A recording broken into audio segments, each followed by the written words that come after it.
السلام عليكم ورحمة الله وبركاته. وحنو كسوغنا هاي غوريغي عبد الله آدم دغسو. عبد الله ما حسوستا نيكي سلسلة لوقتا جرتay مدة dheer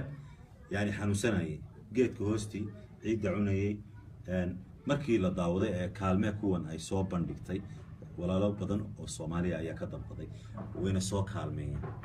waxaana kamid ah horena waan xusnay dadkii soo kaalmeeyay waxa kamid oo aan maanta xuseynaa dhalinyaro isu tagtay oo xoogaa mushaharkoodii ka gooysay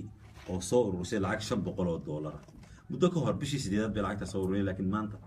oo 2017 bisha yani koobaad ay tahay 4 ayaan sheegaynaa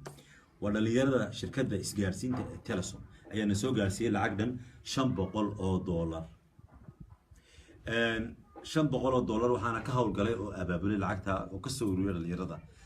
xamse cumar ku joogo kamida isaguna dhalinyaradaas oo hawlwadeenada shirkadda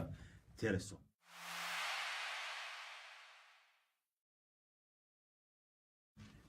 gurigiisa baan joognaa lacagtii waxaan ku darnay lacagaha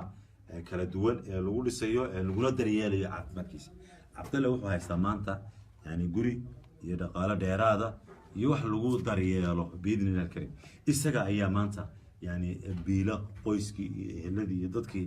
ku hareereysna walillahi alhamd wana bashaaro wanaagsan waxa weeye waxaan leenahay dadkii soo kaalmeeyay Allah ayaad abaal ka helaysaan bashar ka helimaysaan